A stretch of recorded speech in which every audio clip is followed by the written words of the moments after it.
world of deceit, telling the truth is a revolutionary act. It's the David Knight Show.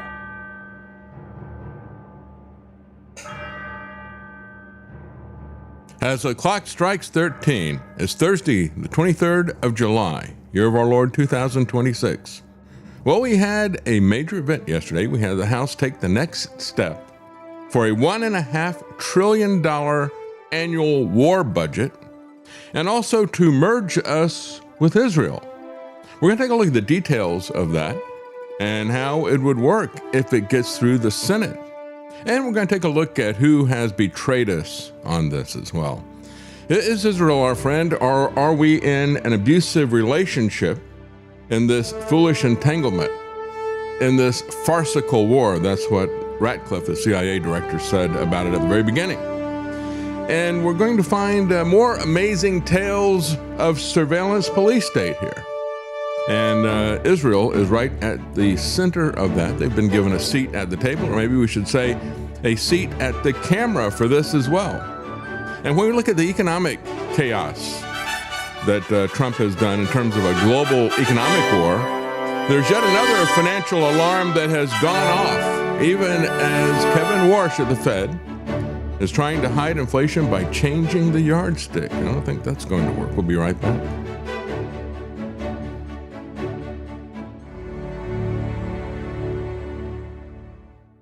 Well, the traitorous Congress erupted in cheers as they passed the NDAA. And folks, it would be traitorous even without the merger. $1.5 trillion is where these people are headed. I mean, we just hit $1 trillion for the first time, a record budget. Every time they do this, it's a new record. And now it's jumping by leaps and bounds. They are traitors and thieves. That's what these people are. And liars and oath breakers to the Constitution. It'll now head to the Senate before it goes to Trump's desk. We'll take a look at the chances that this is going to pass in the Senate. I think, unfortunately, the chances are pretty good. Probably not until the fall, nevertheless. So it gives us some time to complain to them about this, if that does any good. And sometimes it does. So the House narrowly passed the defense bill. They call it defense bill. I think Pete is right. It's war. They don't even care to try to put a spin on it anymore. It used to be when we were about defending the country, we called it the Department of War.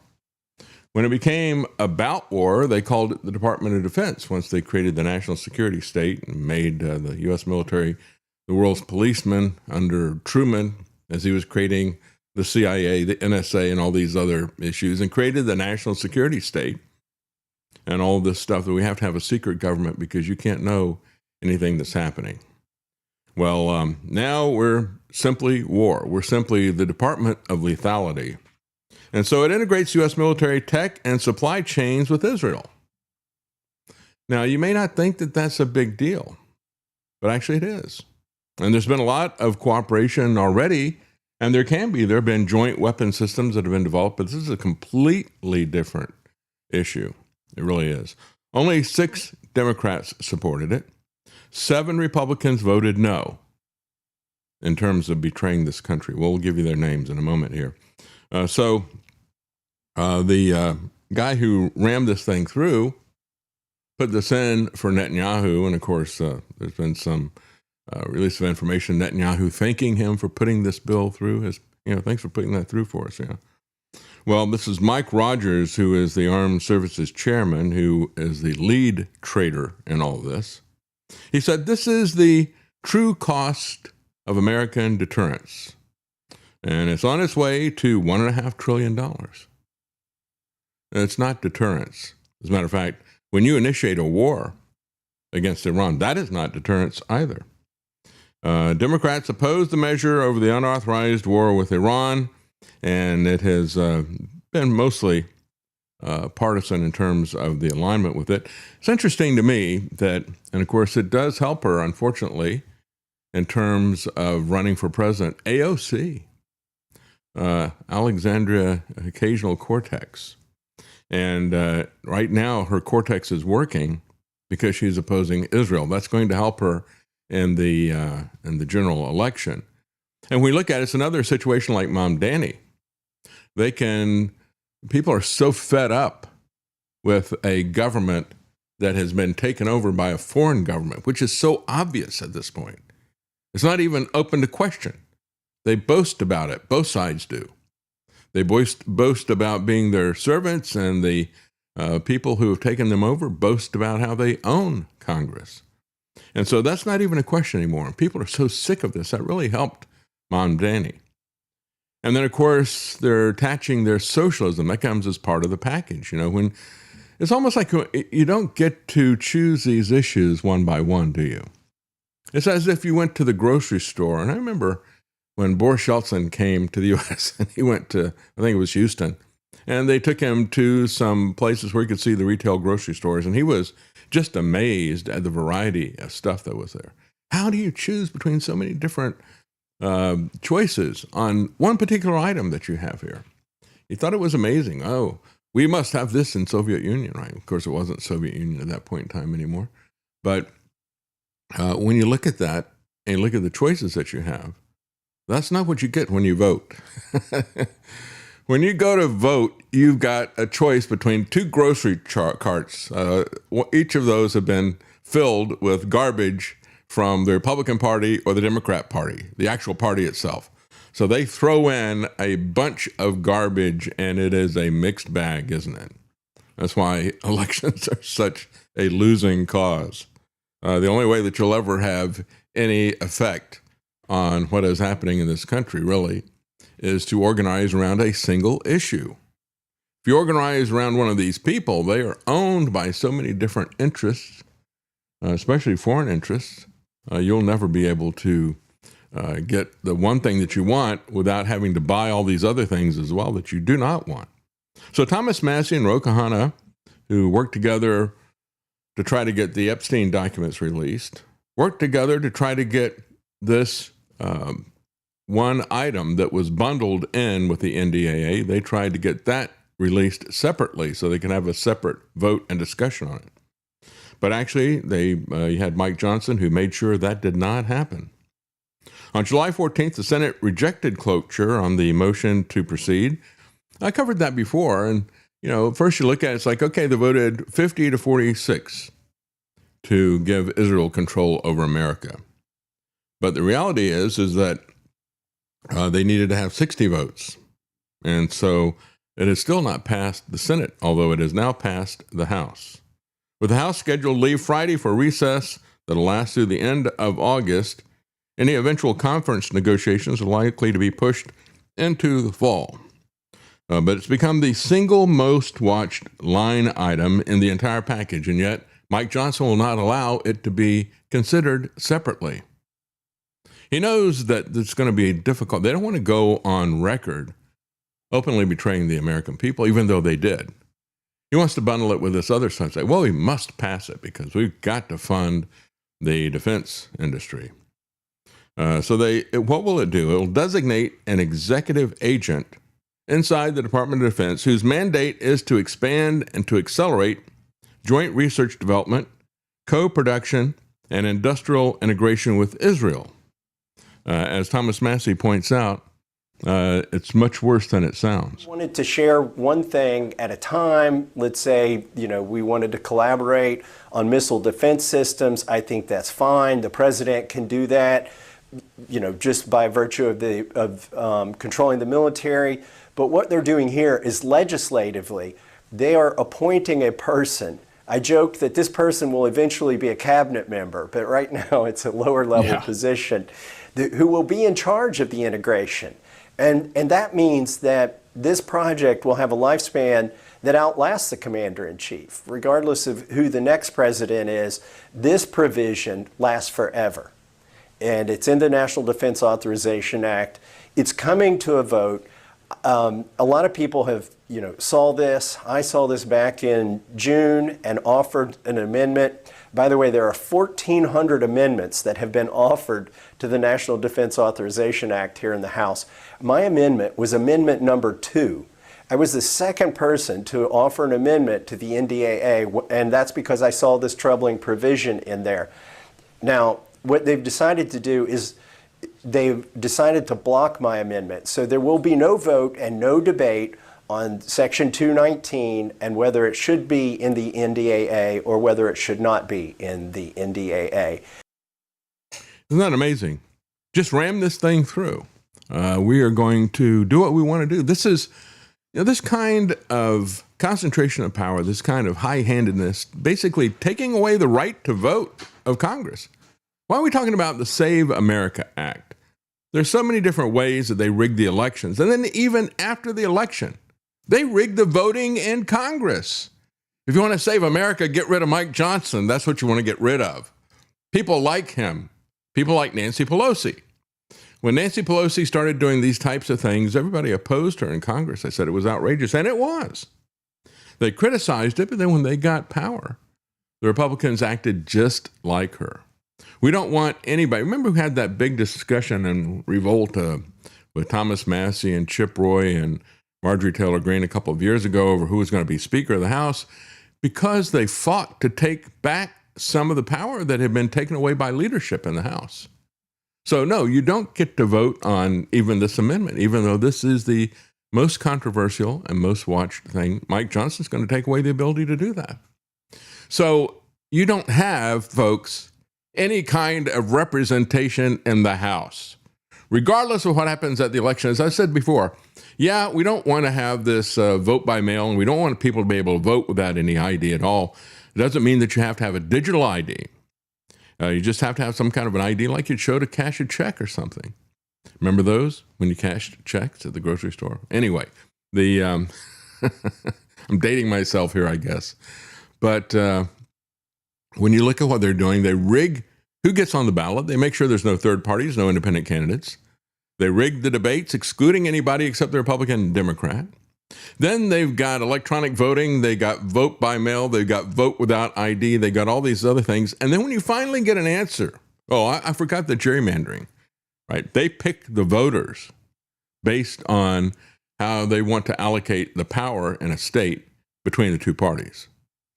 And so once they go through all of this rigmarole at the front end, and you get an answer on the back end of one of these political parties, then they go to Washington and they just sit there while the speaker tells them what they can and cannot vote on. They have absolutely no power being there. I would never want to be a congressman. I ran for Congress once. I did it so I could have a voice to complain about some of this stuff. I was able to get into some radio shows. I was able to get into a debate. But other than that, I absolutely did not want to go to Congress. It's the last thing I wanted to do, quite frankly. It's pointless, even more so now than it was when I ran 30 years ago. Executive agents are permanent bureaucratic machinery. They outlive administrations and statutory mandate to expand, accelerate, only runs in one direction, writes Zero Hedge. The Quincy Institute, in a June analysis, argued that the executive agent authority makes the provision significantly different from America's existing defense technology arrangements with any other allied nation. The United States does not need Section 219 to buy, to co-develop, or to field Israeli defense technology. Iron Dome, for example, and the Barak missiles were all acquired under existing law. There was Cooperative Research and Development Authority, plus standard foreign military sales and commercial sales channels. The executive agent's authority will take precedent, however, over Defense Department component heads within its assigned scope, meaning that the Israeli cooperation agent could overrule determinations by offices like the Defense Technology Security Administration. Now, what they're not talking about here, and I don't know if that's been changed in the House version or not, but remember we had also not just the technology that is involved here, and I don't see anybody talking about the intelligence aspect, which was a big part of it at the beginning. The mandate that the president would have to give all intelligence briefings to the Israelis. There was, as far as I could see, no reciprocity, that the Israelis didn't have to tell us anything. We had to tell them everything. And if the president were to withhold something, he would have to go to Congress and tell them that he's withholding something so they could tell the Israelis. It was absolutely insane. And yet, I don't know if that is still in there or not. Whenever or wherever an internal office pushes back on a transfer or an integration step, the agent would exist to push it through. So this is somebody like, Mark Levin, who is an unregistered foreign agent of a hostile government to the United States. That's how I characterize Israel. That's how I characterize Mark Levin and Ben Shapiro. They're unregistered foreign agents. They're here to push stuff through that we don't want. And so this is like having maybe Mark Levin will be the first one. Who knows? Well, that would be annoying, wouldn't it? I have to listen to his voice all the time. If you're in Congress, that'd be another reason not to be in Congress. No other U.S. ally has anything like this. Defense cooperation with the United Kingdom, Japan, Australia, and NATO runs through a standard architecture. The Undersecretary of Defense for Policy and the Defense Security Cooperation Agency have no dedicated agent that is holding precedent authority to promote one country's participation in a sensitive U.S. program. So why isn't it good enough for Israel to have this? Well, no other country uses their foreign aid to buy influence with our elected representatives, quote unquote elected. Quincy Institute reads this as handing Israeli defense firms, quote, their own promoter in the Pentagon. That's exactly what it is. And it recommends that Congress strip this provision outright. The note also supplies the missing context for why this is happening now. They publicly acknowledged a shift from aid to integration. And of course, Netanyahu pointed that out. There's been so much pushback against the heinous war crimes that Israel has done. And look, I was going to be slow in terms of criticizing this, and that was deliberate because you have a situation where, and I said from the very beginning, it certainly did look like they stood down at the very least if they didn't do that. And then there were attacks against Israelis as well. But if there is a hostile attack, if you just take it as it presented itself, then you do have a right of self-defense. But of course, so do other nations. Lebanon has a right of self-defense as well. So does Iran, by the way. But the fact that this went on and was targeting civilians, especially children, and there was no question about it after a short period of time. You can make excuses at the beginning of something like this, and there were plenty of excuses made about, well, fog of war, and that was an accident and so forth. There's absolutely no question that was not an accident. There's absolutely no question they're withholding medical supplies, food, and water, that they would arrange drop-offs and then attack the people when they were panicked and starving. There's absolutely no question that they were attacking and killing journalists, doctors, imprisoning them and torturing them. Folks, this is heinous. We do not want to be allied with somebody like this. Many people criticized FDR for aligning himself with Stalin, for example, in World War II. This is even worse. It's even more obvious. And it is happening at the height of their genocide, the height of their pogrom, if you want to call it that. So the note supplies the missing context for why this is happening. It really is about shifting from a public line item saying, yeah, we're going to give them $3 billion or so a year, to basically hiding it. This is why I see this as analogous to what was done with FISA Section 702. Again, we had criminal actions that were taking place by the newly created surveillance state, NSA, CIA, right after they were created, the middle of the 20th century. And then by the time, about 20 years of this or so, you had a congressional hearing that pushed back against it, the Frank Church Committee hearings in the Senate. You had the Pike Committee in the House that looked at the NSA. The NSA was so arrogant, they wouldn't even show them their charter. So no, we were created by a secret charter, by executive order by President Truman. You can't see it. You're just a congressman. You don't matter at all. Well, the FISA court was an attempt to stop this warrantless spying on American citizens, but they continued it anyway, obviously, right? And then they got their 702, which basically continued and gave them legal cover. They used the FISA court to give them a secret way to do what they were already doing. They were already violating the law. And so they passed the FISA bill. They passed the 702 to allow them to spy on people without a warrant and to do stuff secretly, and gave them legal cover. That's what this is about. This is about giving Netanyahu an ability to spy on us incessantly and to steal our money without it being open and above board. That's precisely what is happening. Dennis Kucinich talked about what this is really about. Benjamin Netanyahu, the prime minister of Israel, has taken credit for the legislation that was put into the National Defense Authorization Act of 2027. He basically said, yeah, this is what I want. Well, he wants it because he'll have the ability to direct the U.S. military. I mean, it's mind-boggling when you think about it. And this particular proposal, by the way it's structured, and, you know, when I first heard about it, I said, I have to read the legislation, because let me tell you, folks who are watching, you have to read the legislation in order to understand its workings. And the way this is written, it puts the Department of Defense in the driver's seat over other federal departments, including state. And then this policy it runs through the whole government. I mean, this really, you could almost say this is a takeover. It is a takeover. Hysterical, but the truth is, I say it is laying the groundwork for an entanglement that has never happened in the history of the United States. This is totally unprecedented. Yeah, Washington is spinning in his grave so rapidly you could power a data center off of this garbage. Massey posted minutes after the floor vote. He said, no debate, no vote was allowed on the Section 219 integration of U.S. military technology and supply chains with Israel. Now, think about this and what it really means.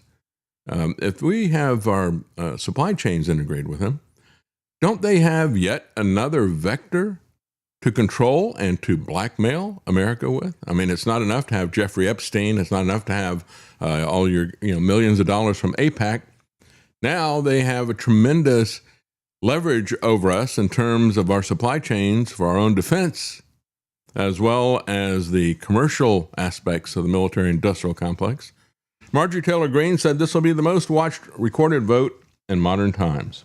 It'll give a list of names of every member of Congress who betrayed America, who committed treason, and who sold out the American people to a foreign country. And she's not wrong. She's absolutely right. That's what they did. We already have the deepest alliance with Israel that we've ever had with any other country. It's a very bad idea in general. And we have picked the absolute worst nation to be allied with. $38 billion over 10 years was part of a 2016 Memorandum of Understanding.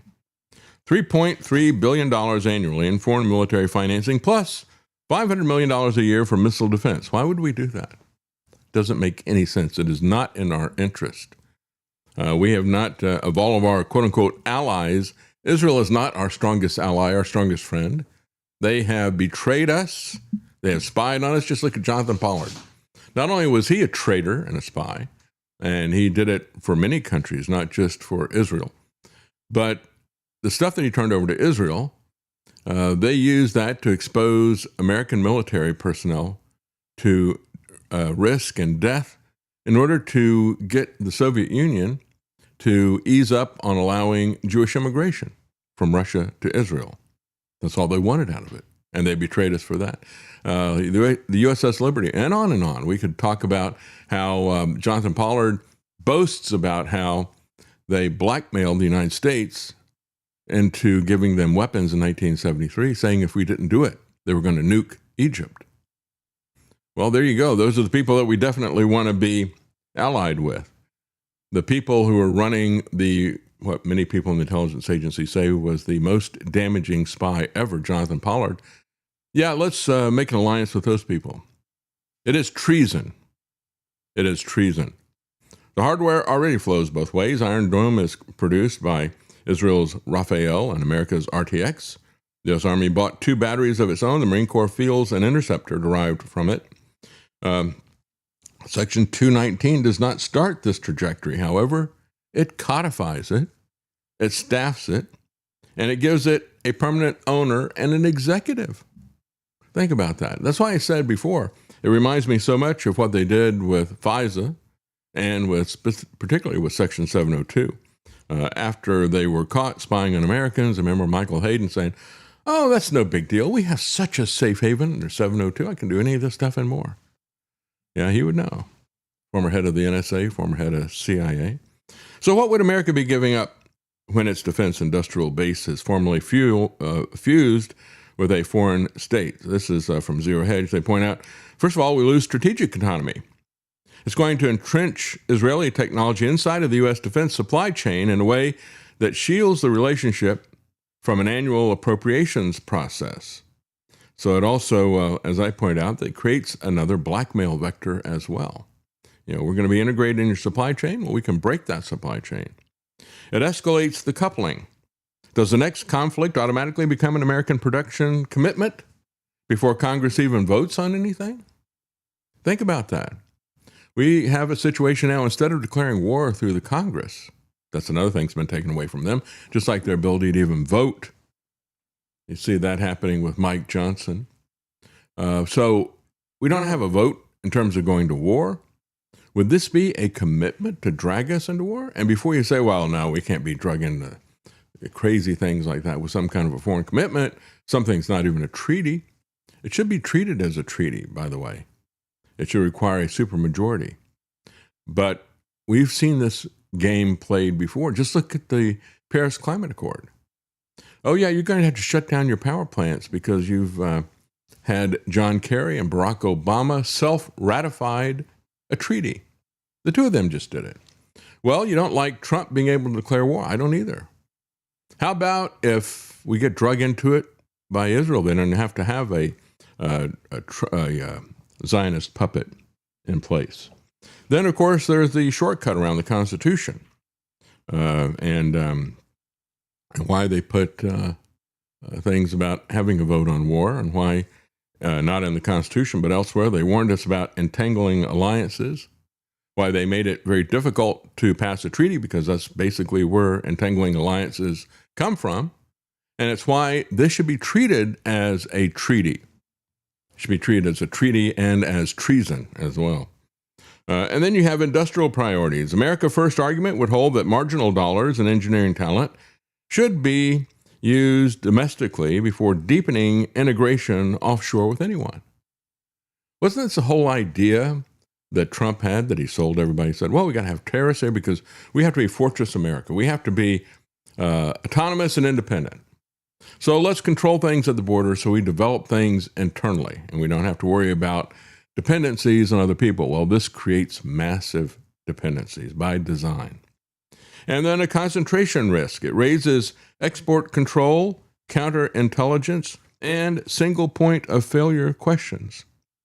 All of this is something that we should pay close attention to. John Mearsheimer went on with Piers Morgan, and they were back and forth over our relationship with Israel. John Mearsheimer really owned Piers Morgan. But the idea that a country like Iran, which is no threat to the United States, or a country like Venezuela, which is no Iran is no threat to the United States.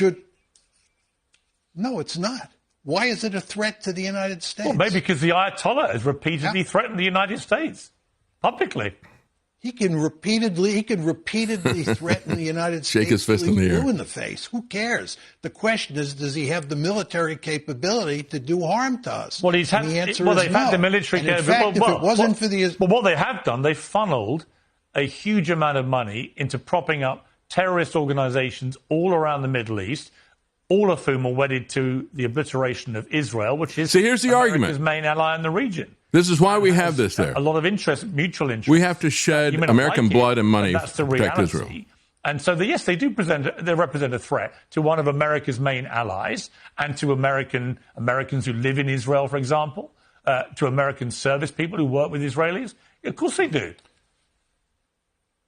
That's the argument. You're making the argument that they're not a threat to the United States, they're a threat to Israel. And because we're joined at the hip with Israel, anything that's a threat to Israel is a threat to the United States.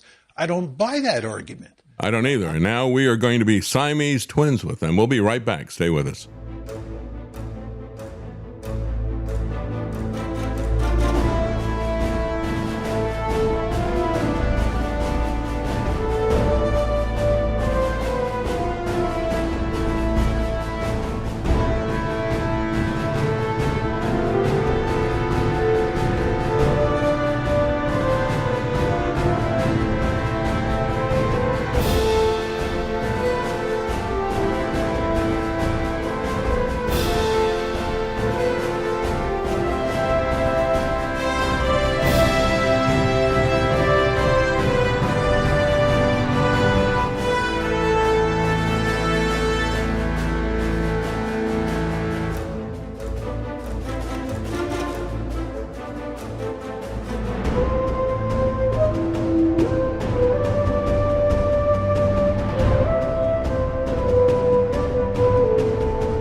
making sense common again. You're listening to The David Knight Show. Hello, it's me, Volodymyr Zelensky. I'm so tired of wearing these same t-shirts everywhere for years. You'd think with all the billions I've skimmed off America, I could dress better. And I could, if only David Knight would send me one of his beautiful gray MacGuffin hoodies or a new black t-shirt with the MacGuffin logo in blue. But he told me to get lost. Maybe one of you American suckers can buy me some at thedavidknightshow.com. You should be able to buy me several hundred. Those amazing sand-colored microphone hoodies are so beautiful. I'd wear something other than green military cosplay to my various galas and social events. If you want to save on shipping, just put it in the next package of bombs and missiles coming from the USA.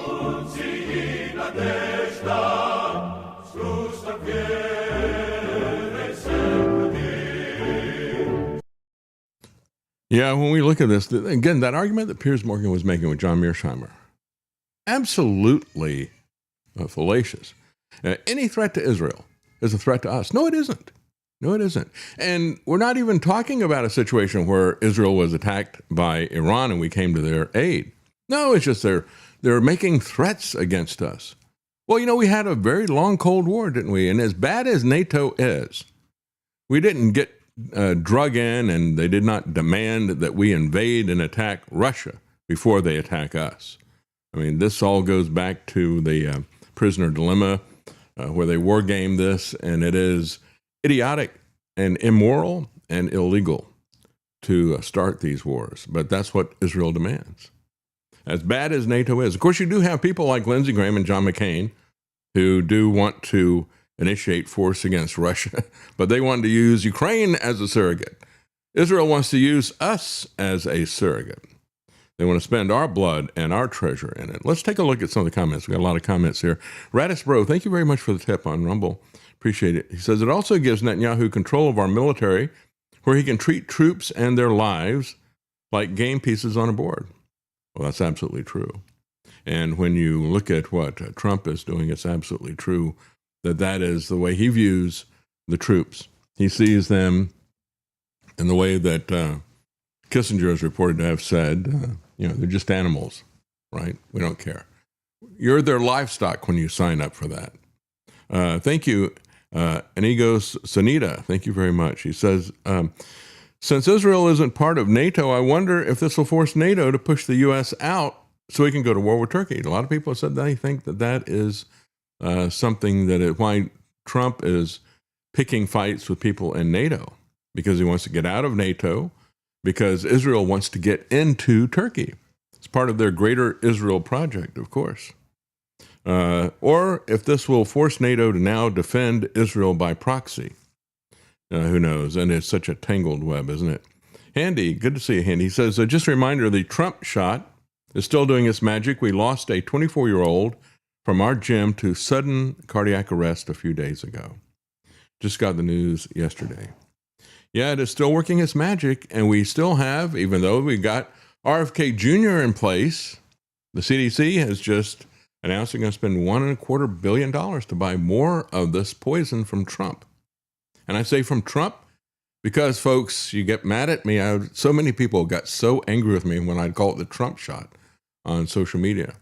Stop calling it the Trump shot. Well, he calls it that. He says that he's the father of the vaccine. He said it wouldn't exist except for him. Give him the credit he demands. And so now, even though they got RFK Jr. there, they're going to spend $1.25 billion. That's as much as Trump wanted to spend on his big Genesis initiative that he called the Manhattan Project. That was going to be $1.2 billion for AI and data centers and quantum computing research and all the rest of that stuff. But they're going to give that much money to Pfizer for more of this poison. Gard Goldsmith, Liberty Conspiracy. Good to see you, Gard. He said, did you see that Massey and Ro Khanna have introduced a new amendment to a bill that would allow state prosecutors access to federal Epstein documents to allow state prosecution of the clients? A good idea. Yeah, it is. And, one of the stories I've got here that I hope we get a chance to talk about is the former Attorney General for New Mexico, talking about how the Department of Justice under the first Trump administration sandbagged them. They said, well, this should be a federal investigation. We'll take care of this. And of course, it involved James Comey's daughter and the New York district that was up there. But they basically turned over all the information that they'd collected as part of their investigation, and they were just sandbagged on it. They did not get anything in return from them. They said they even used some of the information to indict Ghislaine Maxwell, but they got absolutely nothing back. And they said if we'd had that information, if they would have shown us what they had, and now it came out in some of these the few emails that have been put out, and I say few, there were quite a few of them, but it was only half. In that, there was an anonymous email in there saying that they thought there were bodies buried on the ranch. They said if that had been made known to them, they would have had jurisdiction over that. They would have searched that. So the former Attorney General in New Mexico is crying foul big time over this. And there needs to be some state prosecution. This is another reason why we don't want to have federal policing. We don't want to have the types of policing that we've seen from the federal government in terms of ICE, the brutality, and of course the Shoot First curriculum that they have being done at the state police academies. This kind of corruption, folks, as the Greeks got it right. They said it rots from the head down. And that's true. We're seeing the rot coming from Washington and flowing down to all of us with all this stuff, especially the police surveillance state. Defy Tyrant 1776. DK should mention that Israel helped perpetuate 9/11 alongside our own intel agencies. I absolutely believe that. I mean, you go back and look at the dancing Israelis. They had set everything up. You could see how premeditated it was, and we're just businessmen or whatever the excuse that they had, and then they all go their separate ways when they finally get out. There was clearly coordination in it, and especially when you look at individuals like Silverstein, when you look at people like Howard Lutnick, over and over again, you see the collusion that is there, and people who were had inside information about all this stuff. There's absolutely no doubt. And what has that resulted in, right? What did they get out of that? Who benefited from that? Well, the federal government benefited by it by creating yet another structure to establish a police surveillance state. The TSA, Homeland Security, more encroachments and nullifications of the Bill of Rights and the Constitution, rampant. And then Israel gets its wars that it wanted. It wanted wars with Iraq. It wanted wars with Afghanistan and throughout the Middle East. And they had a shopping list of places that they wanted to go. They got all that stuff. And just look at the people who were involved, who were on the inside. I mean, I mentioned Howard Lutnick, but you've also got people like Dan Kane, who was one of the pilots that supposedly was intercepting United 93 and supposedly did not intercept them, but turned back. And he's now the chair of the Joint Chiefs of Staff. Or you had people like Rudy Giuliani, who was taking the lead in terms of the cover-up, moving any evidence away from the site as quickly as possible, no matter how many people got sick and died because of that cover-up process. Well, the House narrowly passes this massive annual defense policy bill. Usually it is a easy win because nobody wants to stand against the military. Who are the Republicans who voted against this? We need to thank them.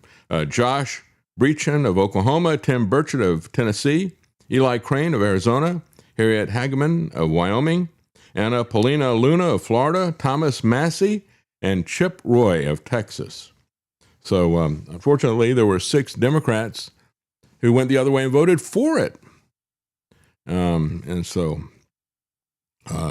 double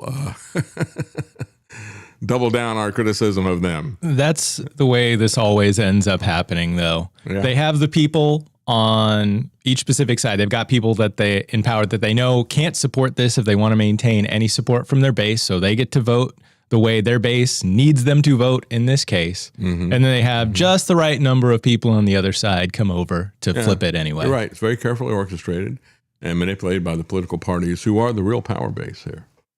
So Mike Johnson, the murderous traitor to America and the Constitution, lauded the bill as one that would ensure America maintains the most lethal most dynamic, most capable fighting force in the world.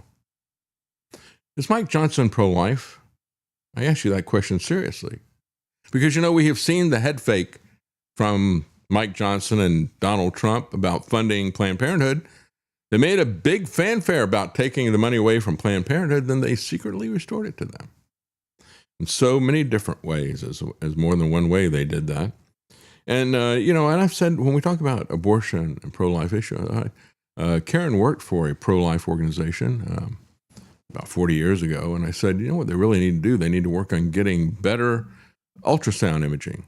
I said, I think if you could see the baby alive, it'd be really difficult for somebody to do an abortion. And yet, even though we now have 4D ultrasound and people can see the baby's moving, and you have some of the protesters at some of these pro-life clinics said, hey, we'll give you, before you abort your baby, go here and they'll show you the baby before you abort it, hoping that would stop them. But it doesn't stop all of them. That's what some of the people were saying. They said, it's just amazing to me that somebody would go there and see their baby moving, and they would still abort the child. Speaking of abortion, we crying child in the background, but we're not going to abort him. The amazing thing is, when you show this, and I've talked about the cartoon, The Procedure, for example, I thought that was very powerful. That was based on the testimony of a man who went in as an assistant. He was doing the ultrasound. He didn't know it was going to be an abortion. And he gets in there and he witnessed the abortion. He was horrified by it. As they sit the probe in there, they're ripping the baby apart, and the baby's pulling back, trying to escape, and they rip off one limb and then another limb. And then after a while, the baby is struggling violently in there, and then after a while, it just stops moving. It broke his heart, and they did a cartoon animation of that to try to kind of clean it up and make it somewhat watchable. It's still very, very powerful. And yet, when people still see that, they harden their hearts. Well, let me ask you about this. What about the abortions of kids who are a few years old, or even adults who are civilians and non-combatants? Take a look at this abortion video. This is not ultrasound. This is a little child, and this is a picture of this child just before the baby and mother were killed by Israel bombing civilian populations. Yeah, there's your video. So how do you pass this test? Do you pass this test?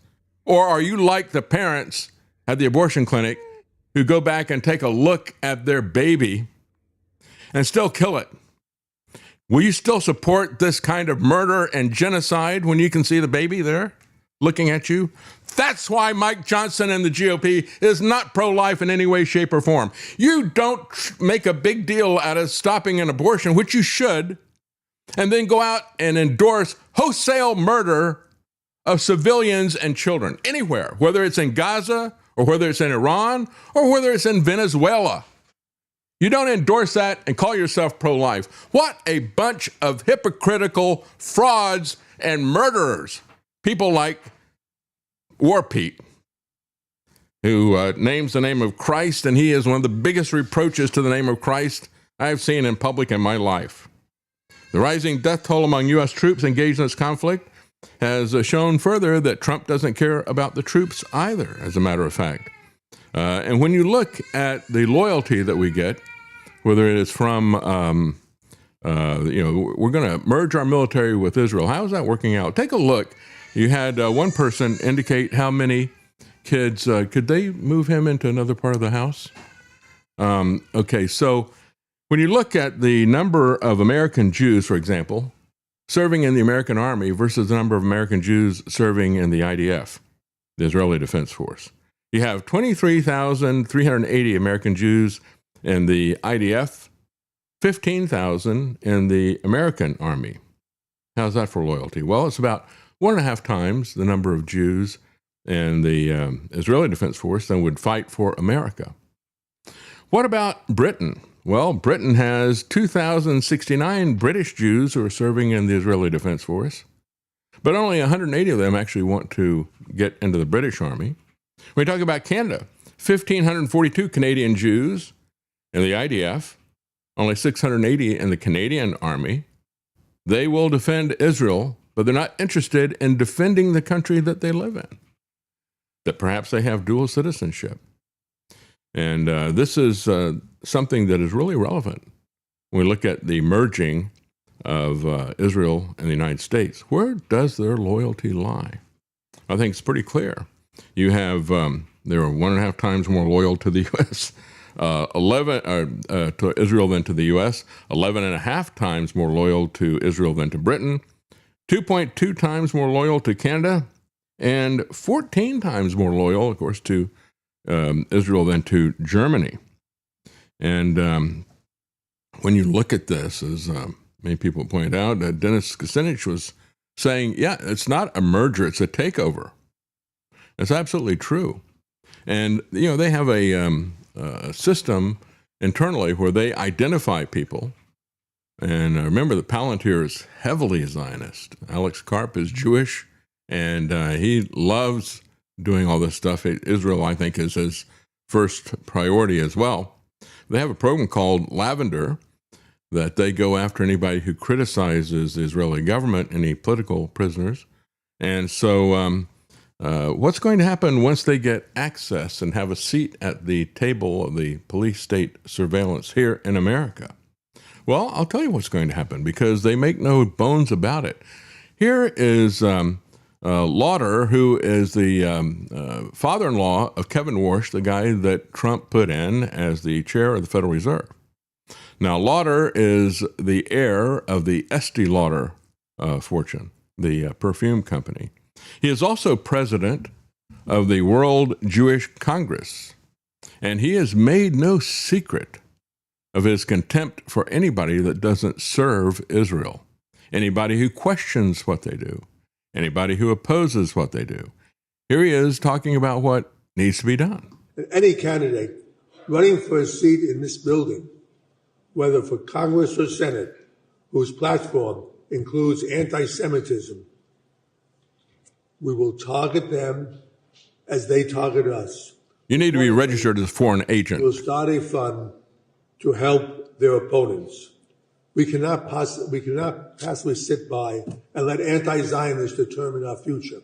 See, None of anti-Zionist. this will be easy. It will take time and effort from all of us.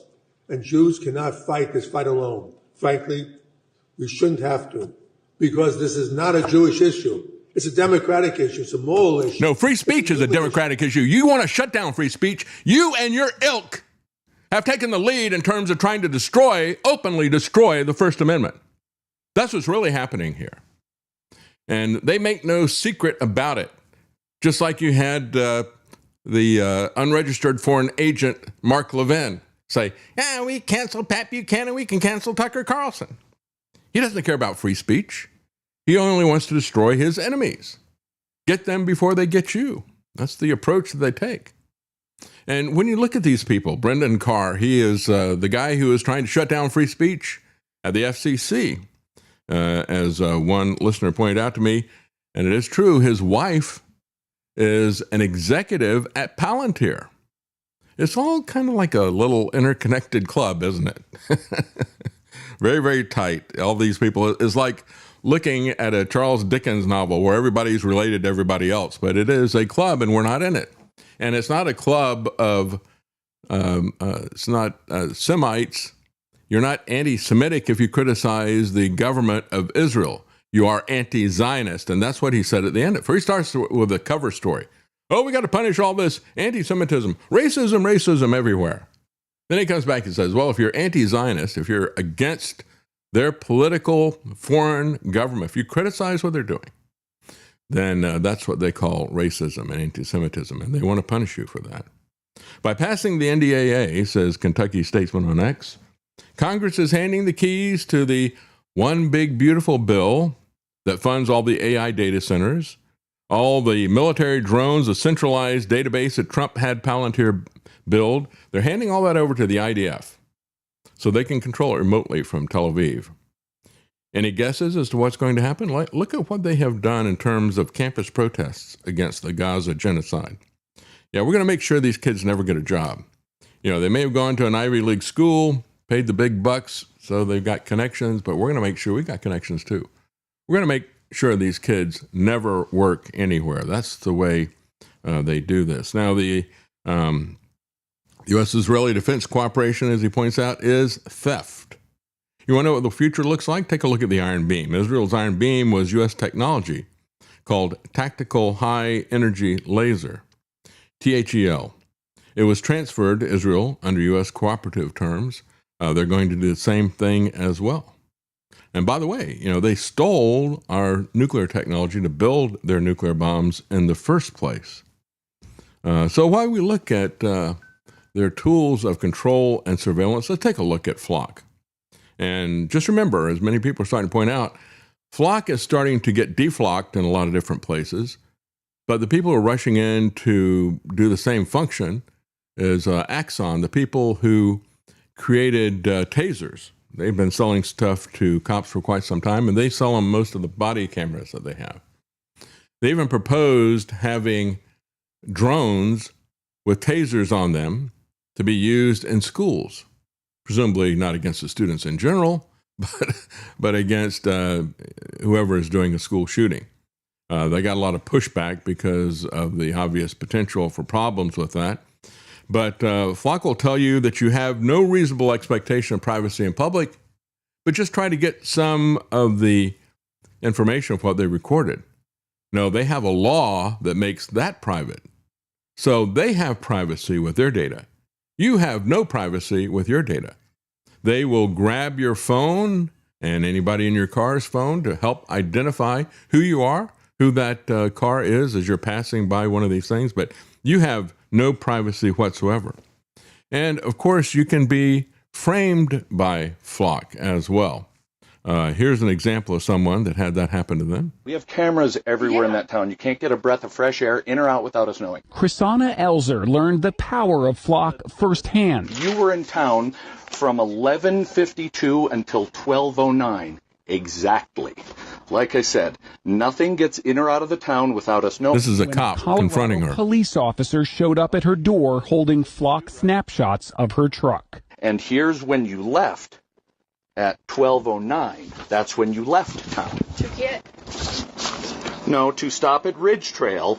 Wait a minute. And take a package. Well, there's no shushing. I don't need to be. I need to know where this is. The first thing he pulled out on the body cam is that Flock picture, the clear photograph of your car. But here's your vehicle in the neighborhood many, many times, apparently casing houses, because you just can't drive through for work or visit other businesses. You can only be casing houses. It is her. It is 100%. It is locked in. There is zero doubt. I wouldn't have come here unless I was 100% sure. 100%. It is certain. It is on video. You're obviously welcome to go to court. Chrisana was charged with stealing a package, but it wasn't her. The porch pirate was somebody else. Multiple times you tried to show him your video evidence. He didn't want to see it. No, even when I called him back, he said, that's not my job. You looked at a time of a crime. You saw my vehicle entering in the Flock. No, what I did was I did an investigation. You called my wife a liar. You saying this is fact. I have video evidence. I don't know what you want me to say. But he won't look at the other video evidence. After Chrisana spent weeks trying to get the police chief to look at her evidence. Time-stamped video from her truck and a neighbor's doorbell camera showing she wasn't at the scene of the crime. What does it say about where we are that you feel you have to have more cameras than the police have in order to make sure you can prove yourself innocent? It sounds like it flipped the script to you're guilty until you prove yourself innocent. Without a Flock camera, that detective would not have been at her door. By his own admission, he pulled out the Flock picture of her car. Do you want to apologize to Chrisana Elzer for what happened to her? For the police misusing the tools?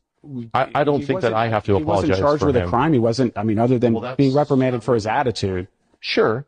No, but I would tell you that, should I apologize for somebody misusing a tool? I don't think so. Flock Safety Chief Communications Officer Josh Thomas. Who's watching the watchers in these cases? Well, the city council. The city owns the data, so city council would have the appropriate responsibility in that case. Our point of view has always been that it is not Flock's job to police the way police do their work. Yeah, they're free to do whatever they wish, right?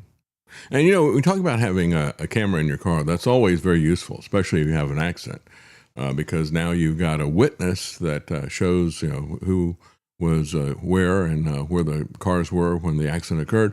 I've even had it save me from getting a red light ticket, been pulled over, and the cop says, "You went through a red light there." And I said, "No, I didn't." And I've got a video camera right here to show it. They walk away. They don't. I've had that happen to me twice. And so, yeah, in this particular case, that was really what saved her. Of course, a neighbor had a doorbell camera as well. But it is creating a massive pushback. And I'm glad to see that is happening. People they are pushing back against the surveillance and police state. And we need to. They're not taking that tact, unfortunately, when it comes to data centers, but they are when it comes to the flock cameras. And of course, Axon is going to be doing the same thing as well. Authorities say since July 8th, flock safety cameras in the city of Ashland and Ashland County have been targets of vandals. In some cases, the flock camera poles were hit by a car or truck, and in others, the equipment was struck by what authorities believe is a baseball bat or club. The victims of the vandalism are the taxpayers who pay for the cameras. They're the public's cameras. You know, we've had some tax dollars. It is our Tea Party event. I think overwhelmingly the general public would like to have a safe community, and these cameras are a piece of that. The Ashland County Sheriff says the vandalism is part of a trend across the country, and he believes it is based on misinformation. People have this perception that these cameras are out there tracking them all over the place and all this other nonsense, and that's simply not true.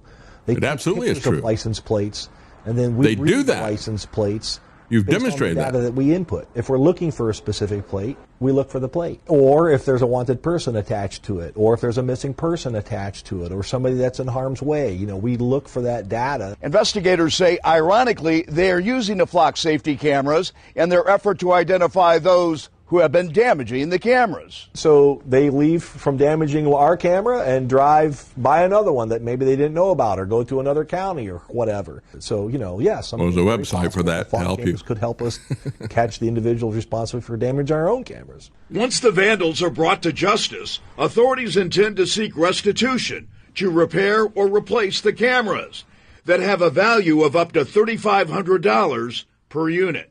Now that they've been damaged and down, what are we missing?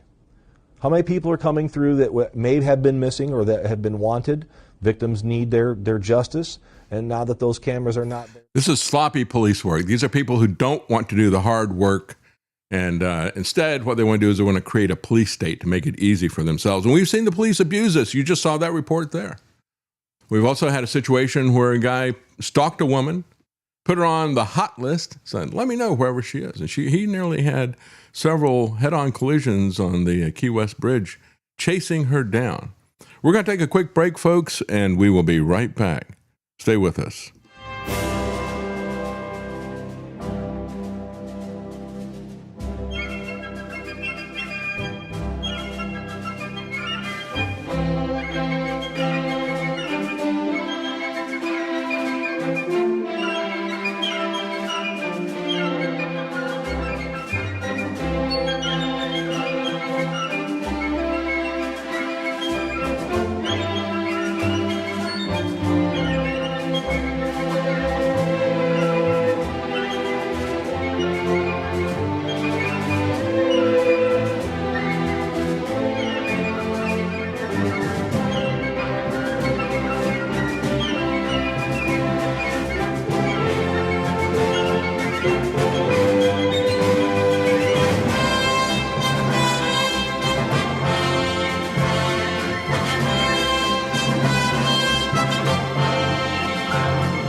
Liberty.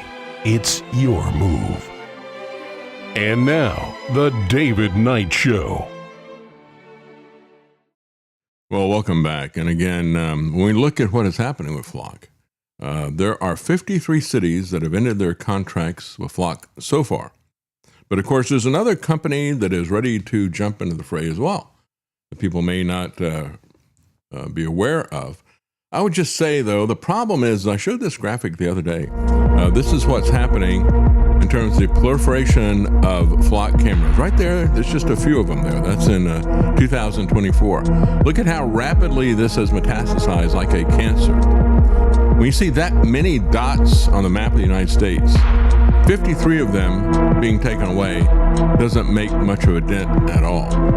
What needs to be taken away, folks, are not the flock cameras, but the town officials who were a part of putting that in. If that is their attitude toward your privacy, your liberty, if they want a police surveillance state, they're not fit to be in city council. You need to get them out.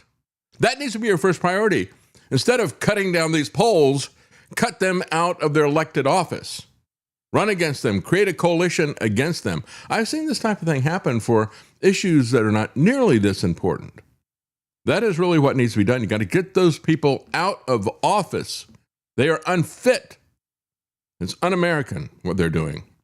And so again, Exxon is taking up the slack that is there, and they are proliferating as well. Now, as one person has pointed out, and I'll let you listen to this and make your judgment as to whether or not you agree with him legally, he says that they're committing felonies by dumping these things out on our streets.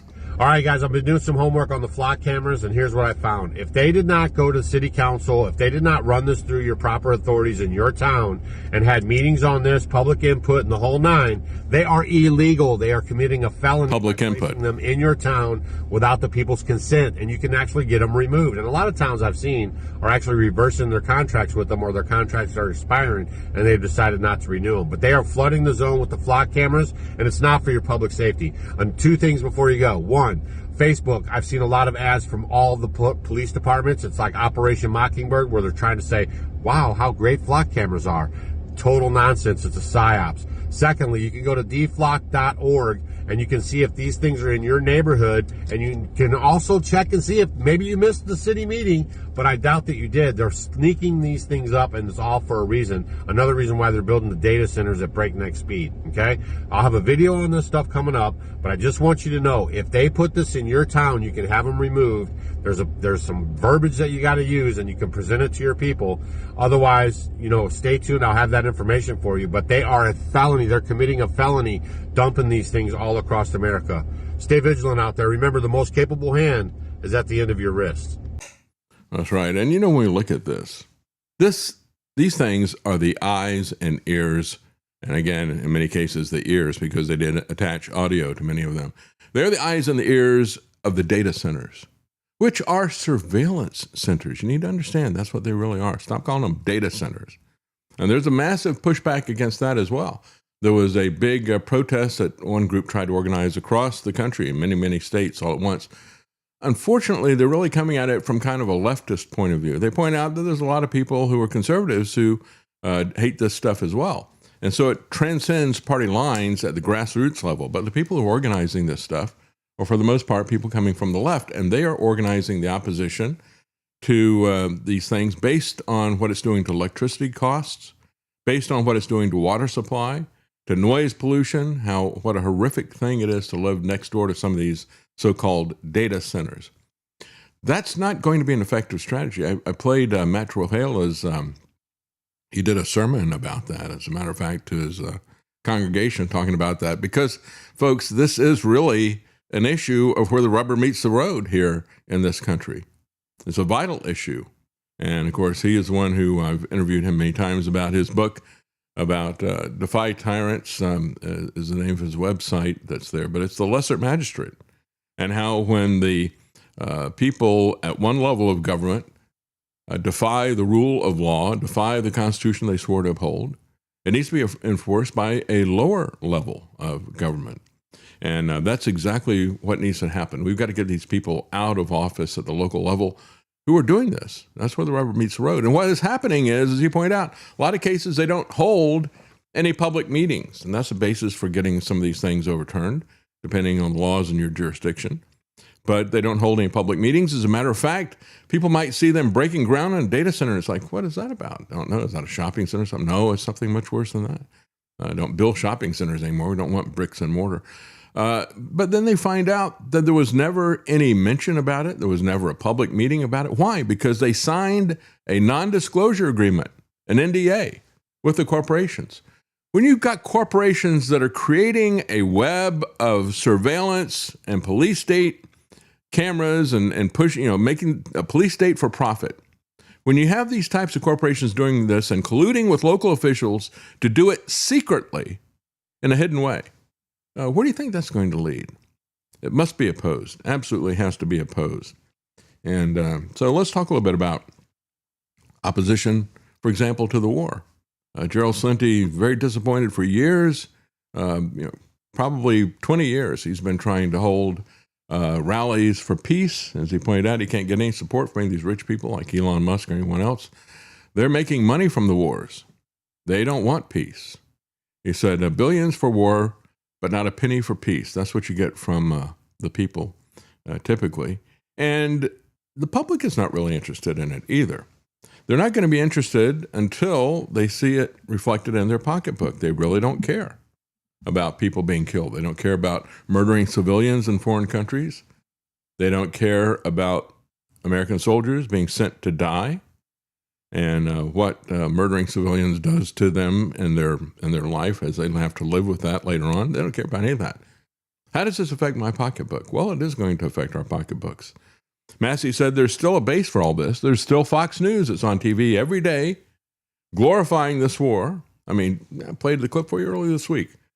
Maria Bartiromo, and she was talking at the beginning of the week, she was talking about how in the world could Iran attack all of these American military bases and kill a lot of soldiers? How could that happen? They don't have anything. We know that because Donald Trump told us that. Really? She really drunk the Kool-Aid? Does she really believe the lies that she's been reading off of the teleprompter? Evidently. Either that or she's a very good actress. How could this happen? I mean, they told us that they didn't have anything left, and look at what they're doing now. Massey said, eventually I think it's going to be people's pocketbooks that are going to impose reality on them. And they're going to quit watching Fox, and they're going to pay more attention to the price of gas. We're already seeing that with the farmers. That's why they finally came around with this long-promised $12 billion bailout. Trump stabbed his supporters on farms, small farmers. He stabbed them in the back with his tariffs, promised, I'll give you some relief. And yet, what did he do? He gave the money to his pal, Javier Milei. I guess they go to the same synagogue somewhere, but he gives it to Javier Milei, gives them $20 billion. Then he promises the farmers, I'll give you $12 billion. Didn't happen all last fall. They said, well, it happened at the beginning of the year. Didn't happen at the beginning of the year. Now he's promising it again. We'll see if they get it. But again, people are going to vote their pocketbook. It's the economy stupid. They don't really care about much of anything else. And so you won't see them care about killing civilians and children, but you will see them care about the price of gas at the pump. Well, people are looking at Trump, and as he is talking about the war, here's the latest nonsense that he said. It almost sounds like he says the Strait of Hormuz. Maybe that's what he thinks it is. I don't know. We don't need anything. We don't need the Hormuz Strait, but we do it because we have to do it, because we cannot let Iran have a nuclear weapon. It's very simple. Yeah, well, didn't you tell us also that you had destroyed all their nuclear facilities last summer? Didn't you also tell us it's all rubble? And we would know if anybody went next to that rubble because we've got satellites. We can read their name tags. They'll say Mohammed, right? He said all of that. He said, if I were to go there, it's nothing but nuclear dust now at this point. I mean, we could go back there and we could take the nuclear dust, but it would just be a PR event. Now he's still using that as a justification for this war. And you heard the idiots behind him, the MAGA-tards applauding in the background. They just can't put one and one together and get two. It's just the numbers are too big for them to be able to work anything out on that. So now he is saying, in terms of one and one, he's saying every time a shot is fired at a ship in the Strait of Hormuz, I'm going to take out one bridge or one power plant. Well, I got a couple of things to say about this. First of all, This is the kind of civilian recriminations that have always counted as war crimes. Oh, well, you shot a Nazi officer? Well, bring the men of the town here and we're going to line them up and execute them all, right? And the other part of this is that not only is he going to go after civilian targets in a punitive way like that, which is a war crime, openly bragging about it. He's as clueless about that as he is about the Strait of Hormuz.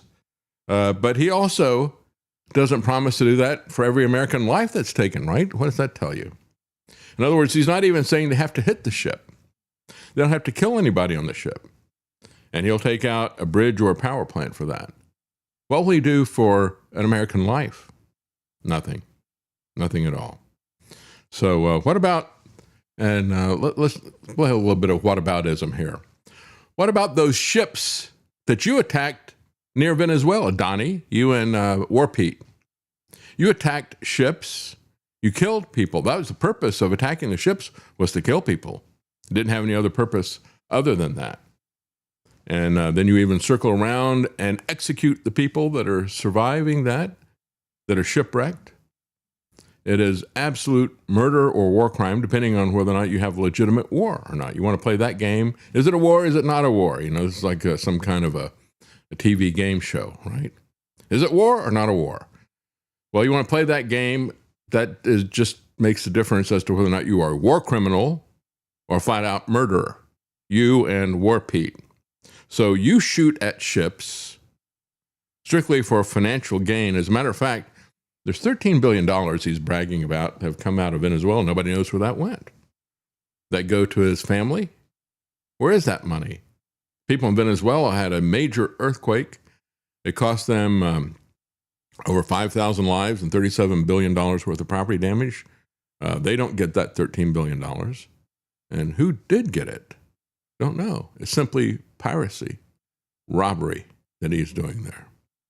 And so, meanwhile, are we going to have peace? Well, the Iranian military, I guess you call it, the IRGC, says to Trump, if you strike Iran's infrastructure, we will shut off the Gulf's power. And so here's the way this thing works out. You have this memorandum of understanding. Their understanding was that they would essentially control transiting through the strait. There wasn't anything in there about tolls, but there was an indication that that was something that was a possibility in the future. Nevertheless, they were going to control this between them and Oman because it was close to their territory.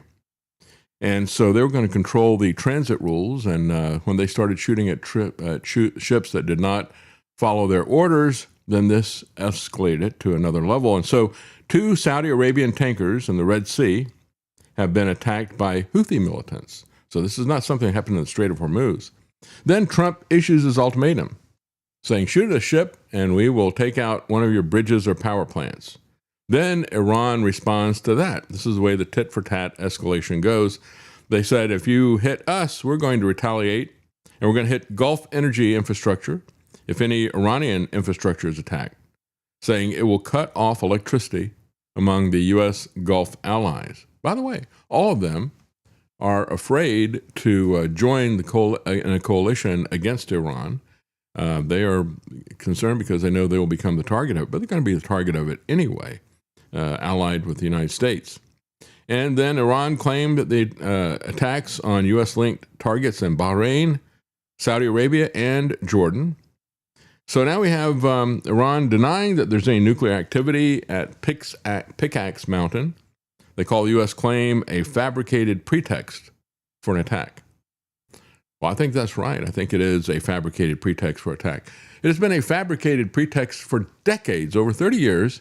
It was a fabricated pretext by Benjamin Netanyahu, always 2 weeks away. They're just 2 weeks away from a bomb, and he goes to the UN in 1990s, and he's got that picture from Warner Brothers where the round bowling ball bomb with a cylinder at the top of it and a fuse that is lit. Just 2 weeks, and they're going to have this thing.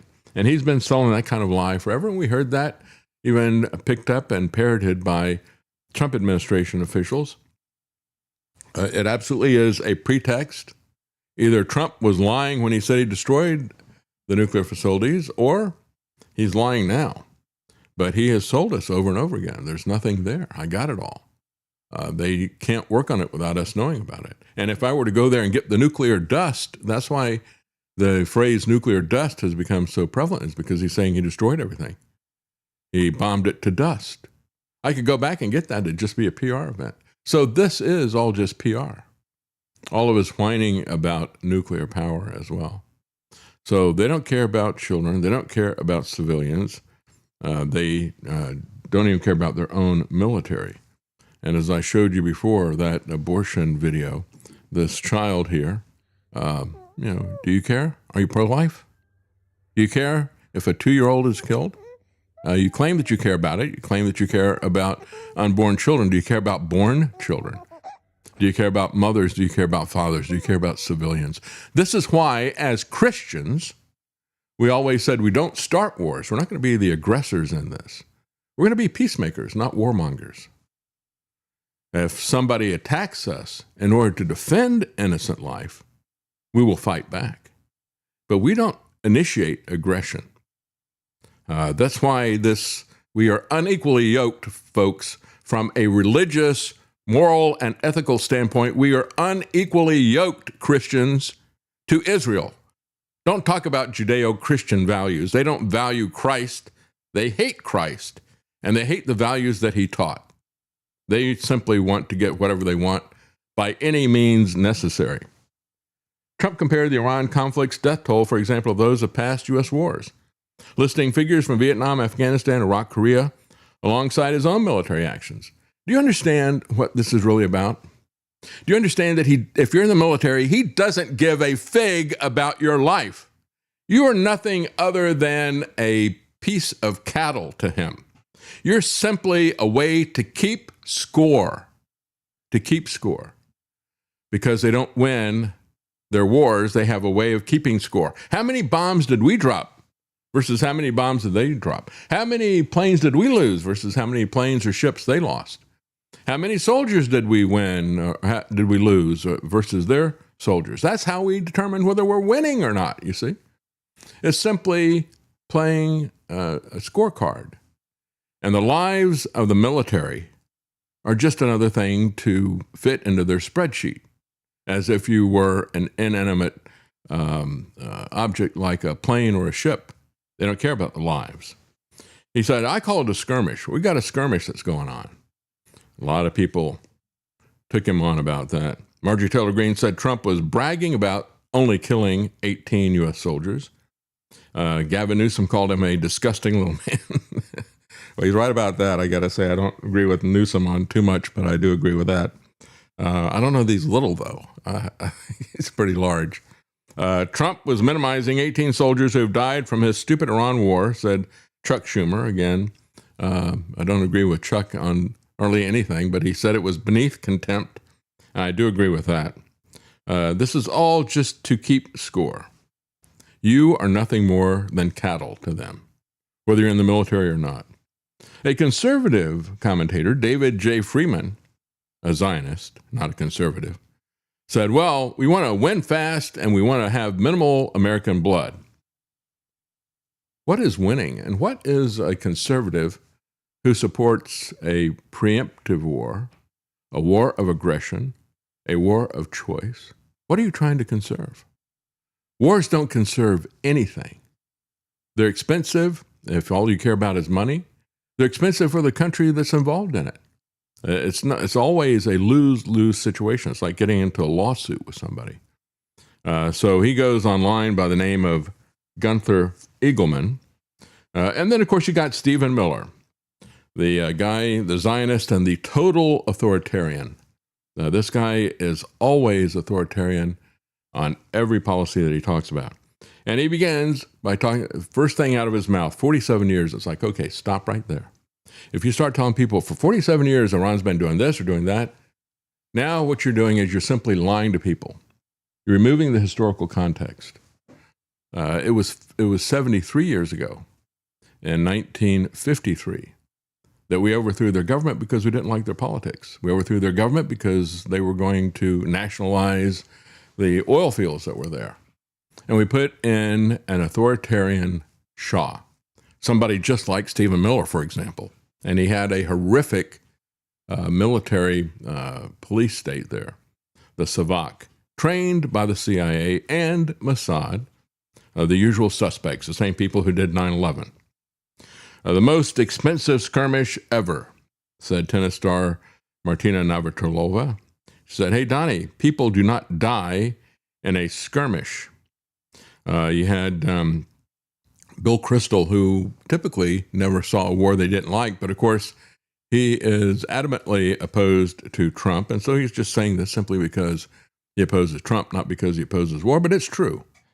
Also, I hate to be pedantic, but people routinely die in skirmishes. A skirmish is, a small group of, usually outlying forces testing each other, trying to get info on the enemy. So that's just me being pedantic, but, people die in skirmishes and have for all of time. But, what he is doing is he's creating a global depression, and he's pushing us toward a much broader war and toward a quagmire. That's really what it's accurately called, a quagmire, not a skirmish. So Bill Kristol said it's disgusting for the commander-in-chief to call the war that he initiated, in which these service members died, to be a skirmish. But as you point out, that's a long term. He's using it to minimize the extent. And he is not minimizing the extent of this in any way, shape, or form. Militarily, economically, it is not a minor thing. And it's not a minor thing to the people who lost family members.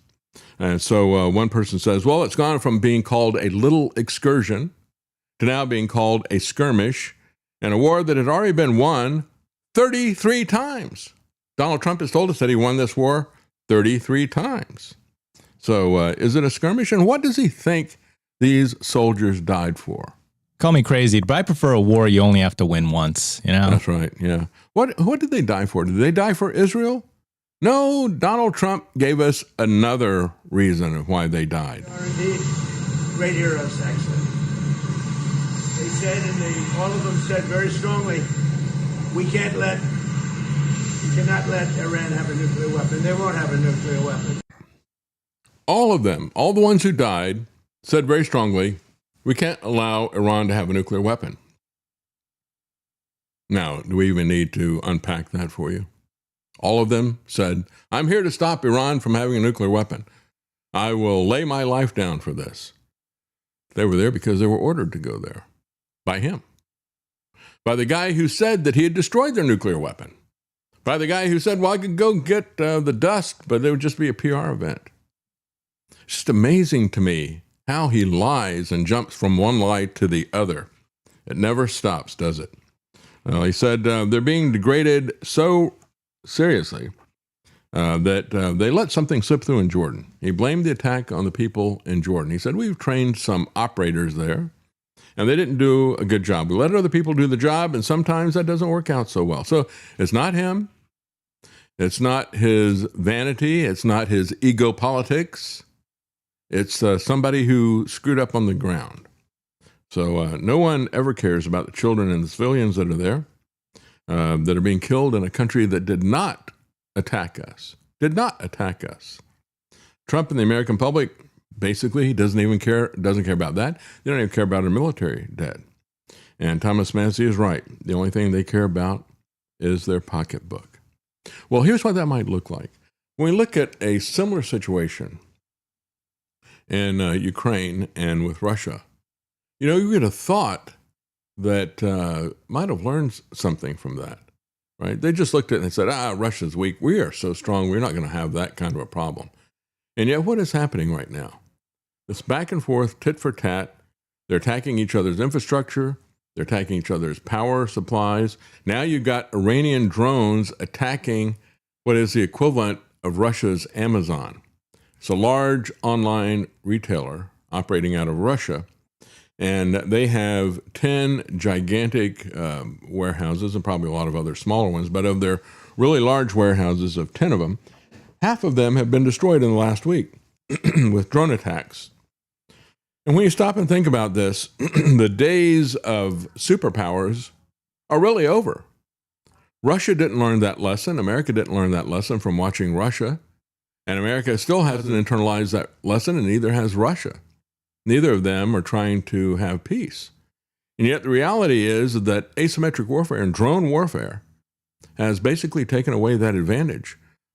When is that going to happen in America? When are they going to start attacking warehouses and public infrastructure and bridges and power plants and all the rest of the stuff? It's just a question of time. This is a back and forth that is happening in Russia right now.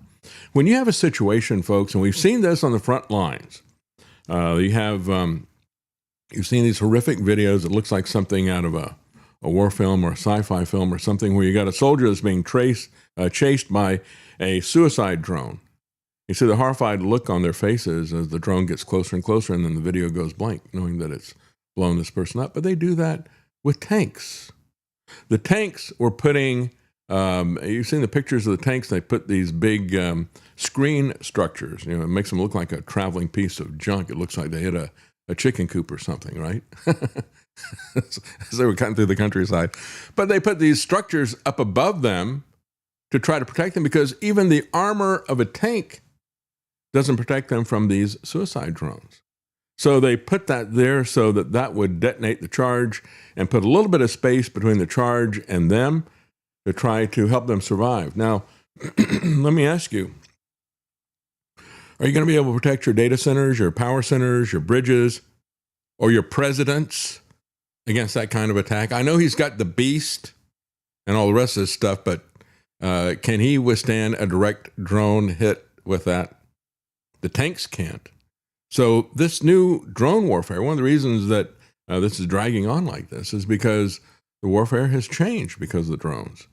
So you have multiplication of very cheap swarms of things that can attack, whether you're talking about going after an aircraft carrier group or whether you're talking about a situation of coming after a tank column that is there. All of these structures from the last war really don't secure anything.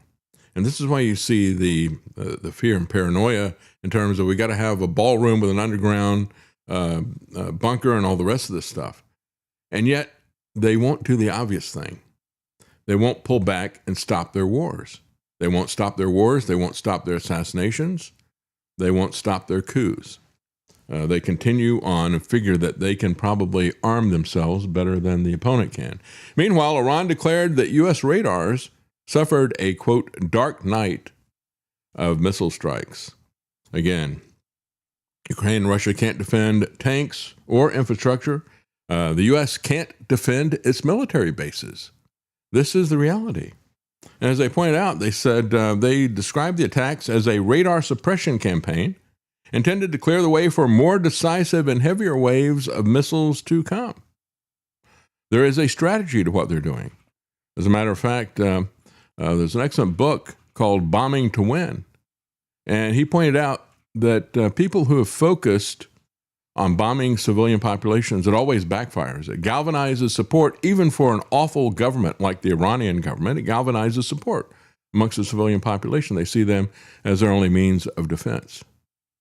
And so when you do that, it's a losing strategy. The people who bomb to win are the people who are bombing to take out the eyes and ears of the defense system so they can hit them with a heavier wave, which is exactly what Iran is doing. They seem to have a strategy. We do not have a strategy. But we are at the top of the hour, or the bottom of the hour, I should say. We're going to take a quick break, and we'll be right back.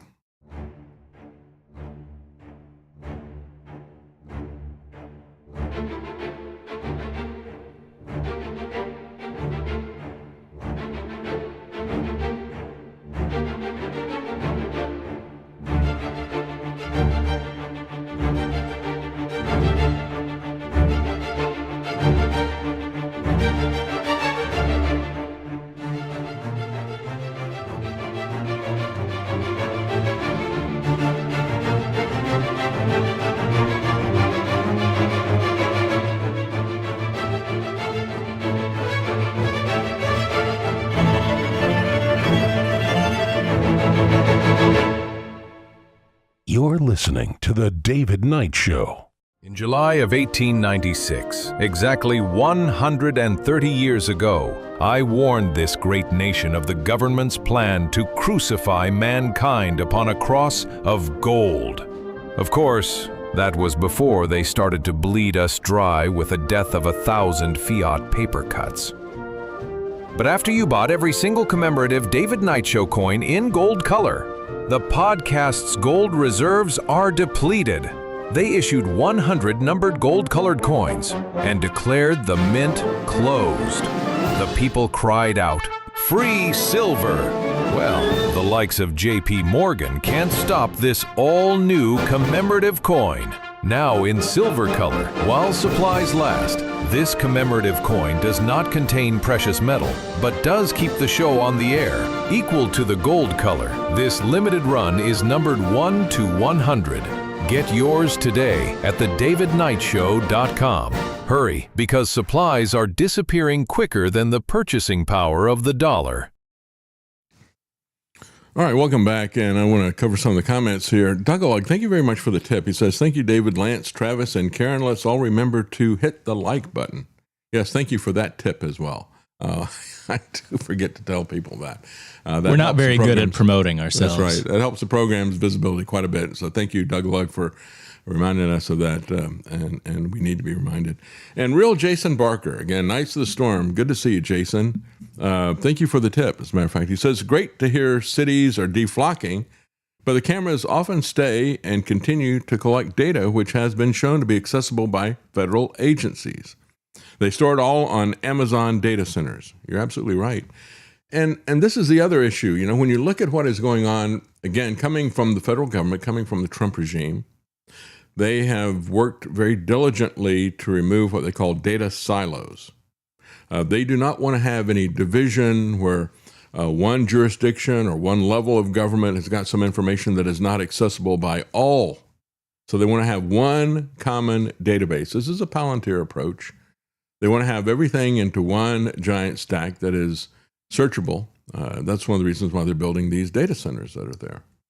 And this is something that goes back over a decade ago when they started building these first data centers that were just storage centers.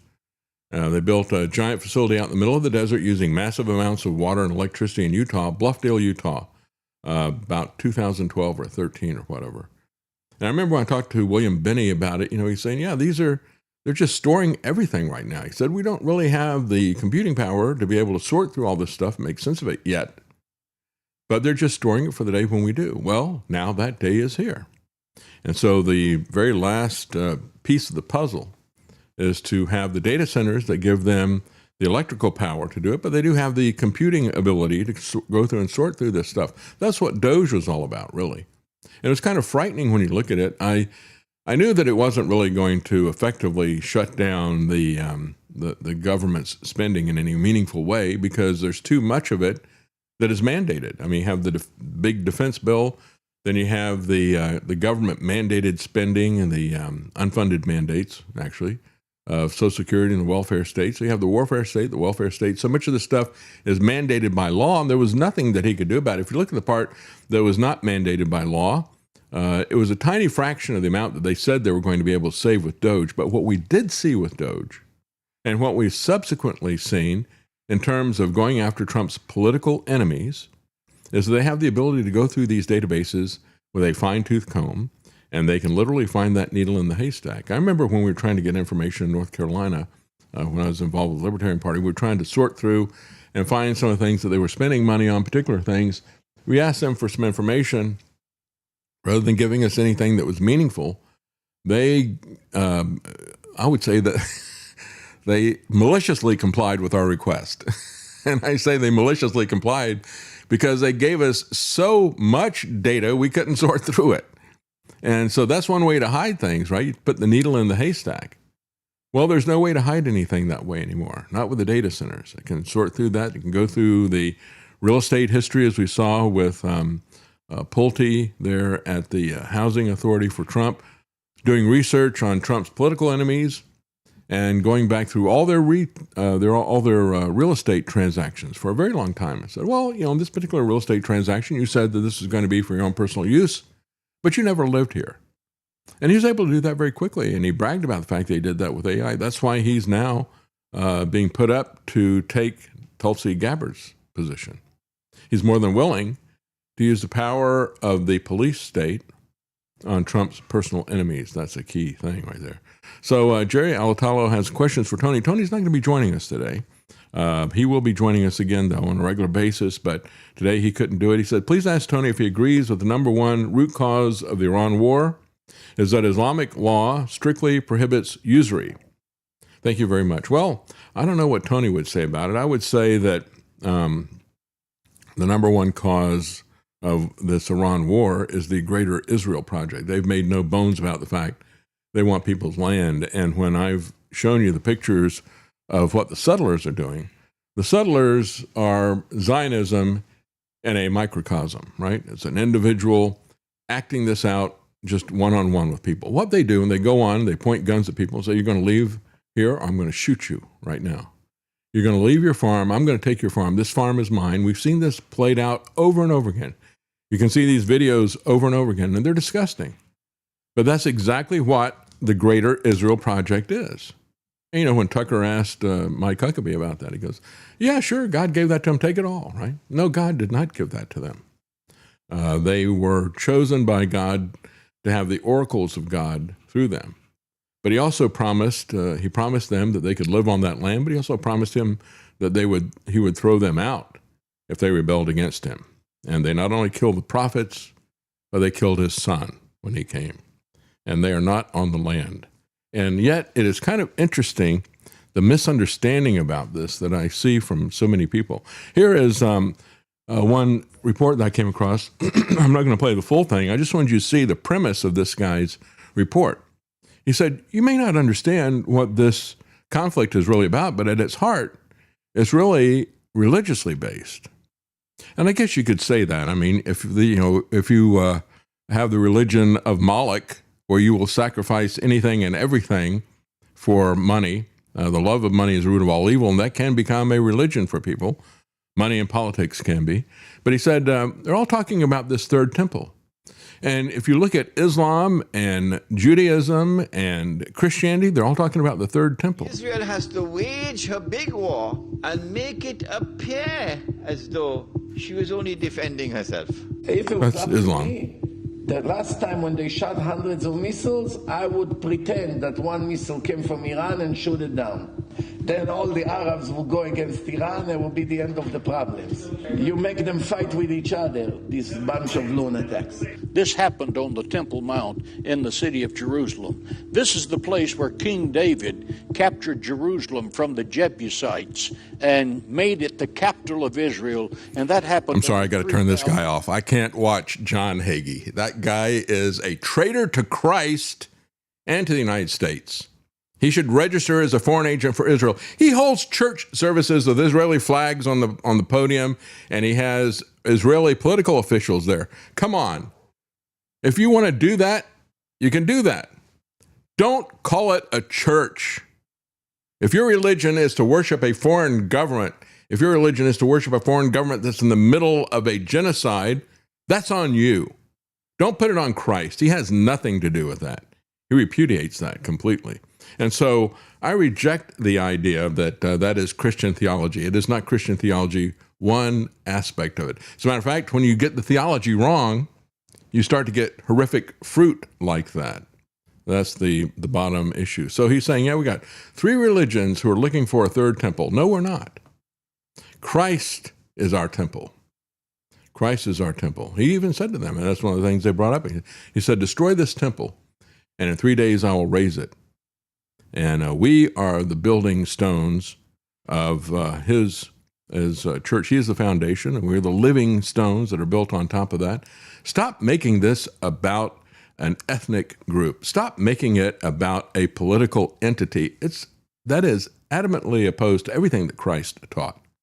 If you do that, you are making a severe error. It has absolutely nothing to do with Christianity. But here's what the Jews are actually looking at. This is the Noahide laws that we have talked about so many times.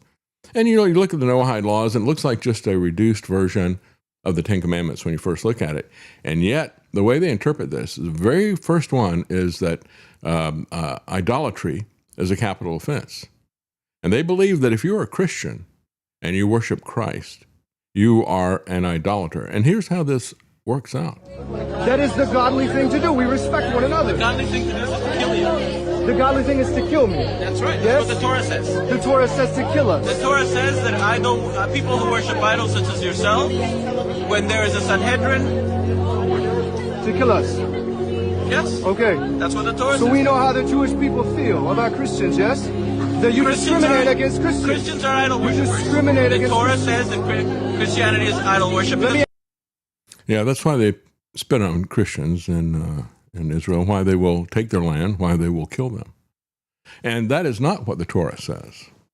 If the Torah is the first 5 books of the Bible, which is what I think they're referring to, this is why we don't talk about Judeo-Christianity, because they don't follow the Torah. They don't follow the Tanakh. They follow rabbinical writings that have been done afterward. They don't believe the Bible. You look at what Ben Shapiro said when he was asked by Joe Rogan. He said, well, you're an observant Jew. Do you believe that Moses parted the Red Sea? No, I don't believe that. Maimonides, this rabbi that they revere as if he was God, says, oh, it was just a wind that went through there. They don't believe any of that. They don't follow the 10 Commandments. Thou shalt not kill, thou shalt not steal. They don't follow any of that stuff. And ultra-Orthodox rabbis have called them out on that, called out the government of Israel on that. So they don't follow the law that was given by Moses, which was not given by Moses. It was given by God through Moses. They don't follow that. They follow the rabbinical writings, and rabbinical writings say that they are a master race and everybody else should be enslaved or killed. So they came up with their own rules, the Noahide laws. Why do you need the Noahide laws if you got the 10 Commandments and the Torah? Well, because they don't follow it in any way, shape, or form. They have no remorse about what they do. They don't even have any way to any sacrifice for their sins, because those sacrifices that were done at the temple were looking forward to Christ. They were a type, a prophecy of what Christ would do.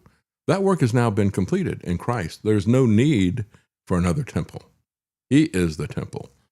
Well, I want to go into what is happening with the economy and with gold and silver. It's kind of interesting to see what is happening. We've got one red line after the other is being crossed. The global oil price has jumped, of course, after the war. Threats have intensified.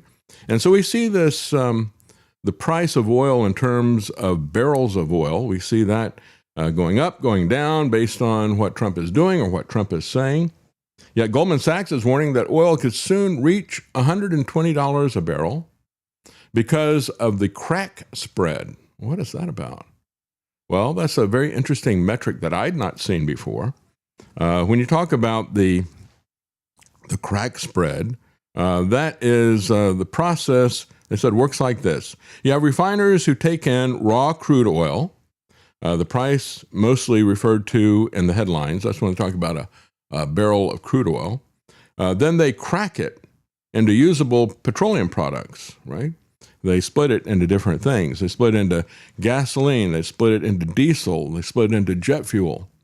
And so the crude oil refinery people have their own way of looking at it. It's called the crack spread, the profit that oil refineries make from converting crude oil into these usable fuels.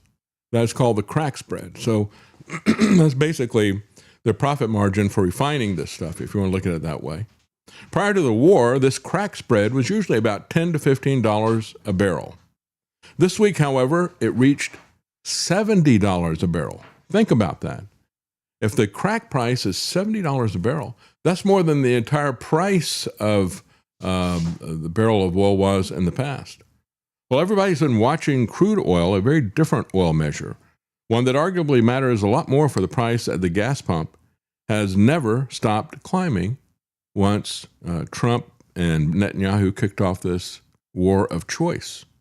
That measure is called the crack spread, and it's at an all-time high. The gap between what a refinery pays for crude and what it earns selling the gasoline and diesel that it makes from it. For the most part of the decade, that gap fluctuated between $10 and $15 a barrel. This week, however, it hit $70, the widest spread ever recorded. The margin for refining a barrel of oil is now more than what an entire barrel of crude cost the day before this war began. By the way, Trump did that, didn't he? Trump did the war. Trump created this massive crack spread. He did it for Israel. It kept climbing while crude collapsed, and it is still climbing now that crude is rising. The crack spread is the market telling you in dollars that the right crude is not reaching the right refineries. The price of oil can do whatever it likes. The machines that turn it into fuel, however, are screaming either way. And so we desperately need peace, says Zero Hedge. But there isn't going to be peace. Nacho, not a chance that Hormuz opens. As a matter of fact, it's not enough to give Trump a couple of phony trophies for peace. Remember, they put up that peace trophy to mock him and said, here's a trophy to the Trump Trophy Collection Center. If we give him enough trophies for enough things, maybe he'll stop the war. Maybe he'll leave us alone. No, I don't know. He's got other people that are making billions from this. The people who are controlling him are making a lot of money. As a matter of fact, whatever happened to his board of peace? I joked at the beginning of this. Here's a guy who has started one war after the other. You really ought to call it board, B-O-R-E-D, board of peace. Well, it was a scam, and it was something he was going to set up, and people would pay $1 billion to get under that. I don't know if anybody paid that, but you don't hear anything else about it. I guess he just scammed them and took the money and ran like he's done with his crypto scams, that type of thing. Well, we all know the dollar is not backed by gold. What is it backed by? Constitutional scholar William J. Watkins says the obvious. It is backed by force. That's why they always clear the decks for the NDAA.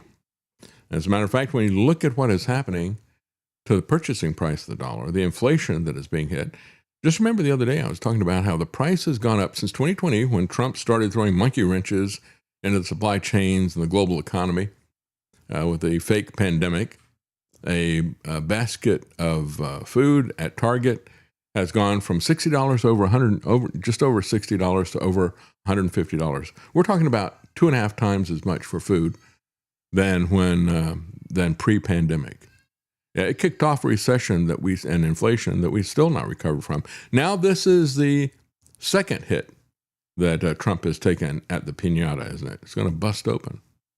Elastic reading of the Constitution's spending and commerce clauses turned those limits into, quote, what the founders would call a general police power. It has done so, and now it has piled up debt upon debt. It is truly why we are in the fix that we're in. Again, $1.5 trillion for war, not a penny for peace. Gold, however, says Steve Forbes, is an insurance policy, an insurance against currency crisis, inflation, overreaction, and dollar devaluation. That has not changed. Those fundamentals have actually increased. Steve Forbes acknowledged that gold prices have been precipitous decline since hitting their late January highs near $5,600 per ounce. But he said gold isn't what has actually changed. He said better than any item on earth, gold keeps its real value and has done so for thousands of years. We all know that, don't we? Gold is to measuring the worth of a currency what the North Star is to measuring direction. When the price of gold changes, it is the value of the currency that has changed. Gold is the constant. What we're experiencing is a rally in the value of the dollar, not a fall in the real worth of gold. The greenback has also gone up against other currencies. And I guess then my question is, why would it? I look at this mess of corruption that we call the American government. Why would anybody put their trust in the currency? In God we trust. Don't give me fiat currency. The biggest factor, he says, is that since gold has surged past $5,000 in January, the Trump regime has stopped muttering about the need to devalue the dollar in order to reduce our trade deficit. He said cheapening a currency is the very definition of monetary inflation. It is always a formula for damaging the economy. And yet they have been doing this. They've been quietly printing more money, printing almost as much as they did in the past when they're talking about quantitative easing. They're just not talking about it now. They talk about the interest rates, but they don't talk about the quantity of the quantitative easing. Forbes said this begs another question. If the dollar has been getting stronger, why are interest rates going up on both short-term and long-term Treasury securities? The 2-year Treasury, for instance, has jumped past 4%. He said the answer is supply and demand. The government is issuing boatloads of treasuries, there you go, to pay for our huge budget deficit and refinance trillions of dollars in existing debt that is coming due. He cautioned against premature celebration over the dollar's recovery, pointing out that it still has lost a great deal of value since 2022 even. I just talked about how it's a basket of food at that they had as a reference point at Target in 2020 is now 2.5 times the price that it was just 6 years ago. Trump is the Terminator. This is Terminator 2, the sequel. It's terminating our economy. He said back in 2022, gold was about $1,800 an ounce. 2 years ago, it had moved up to $2,300 an ounce. A year ago, $3,300 an ounce. Today, the price of an ounce is still up more than 20% higher than it was last summer. How many investments do you see that you would not be happy with a 20% gain over 1 year? And as a matter of fact, right now, it is incredibly cheap and poised, I think, for, I don't know the timing of when it's going to happen, but it is going to go through another big run-up, absolutely. Because all of the factors that caused it to go up in the first place, central banks trying to use it for insurance, the inflation that is happening, the shakiness of our own fiat currency. Forbes warned that the Iran war still has potential to send energy prices even higher. He said the Fed's reactions are likely to then put pressure on Warsh to hike interest rates. He said he sees the potential for an international monetary crisis. He said perhaps it could come from Japan or from Britain. He said Japan's national debt is proportionately twice our own. Its financial institutions are loaded with government debt that is issued with virtually no rate of interest, sharply reducing the value of that paper today. He said if the UK's new prime minister acts half as radically as he has sounded, he will pound the country's currency and curtail the government's ability to sell bonds to pay its deficits. So it isn't just if Trump continues down the path of blowing it. It could also happen with Japan or with the UK. He said gold is not an investment. It is an insurance for financial troubles. Keep the insurance. And I would say we're coming up into a perfect storm. I would suggest you buy insurance. Usually you can't buy insurance if you see the hurricane is headed toward where you're living in Florida. But in this particular case, you still can buy insurance. And of course, you can go to davidknight.gold. That'll take you to Tony Arterburn at Wise Wolf. You can start on an easy savings plan and dollar cost average this by setting up a fixed amount that you want to save every month in terms of putting it into gold and silver, something that's going to retain its value, something that is not just simply going to be a piece of paper. As he pointed out, Forbes did, he said, for 180 years until the 1970s, the U.S. was on a gold standard. We never had inflation when the dollar's value was tied to the yellow metal. The U.S. experienced the greatest long-term economic growth in human history. Yeah, it was things like honest money, gold, a small government, very few regulations, liberty, not having foreign entanglements, all the rest of these things. That's what made America great. And I said that when Trump was out there saying, we got to have tariffs, because there were some tariffs on some things in the late 1800s in order to protect those industries. Well, that's not what made America great and not what made America prosperous. It was not taxes. And I said at the time, that tells you that this guy is still a New York City Democrat. He still thinks that you can tax your way to prosperity. That was not what made America prosperous. It was the freedom, and it was small government that did that. Forbes said that since the U.S. abandoned the gold standard, the average growth rates have declined by about 33%. He said if that hadn't happened, listen to this, median household income today would be at least $40,000 higher if our traditional pattern of growth for those 180 years had been maintained. So that's what it really cost you, right? In terms of your purchasing power even. Nonetheless, the scorn for gold-based monetary system, he says, is universal, but he thinks that it is going to become the standard. He says not just China, India, and Russia, but also countries like Poland, many of them have learned the lesson that when things get tough and they have to pay more money for the oil that they bring in, or they're unable to export that oil, They look at it as a way, this is a lot of them, one of the reasons it's going down is because a lot of them are using gold for its intended purpose as an insurance policy. So they're cashing that in.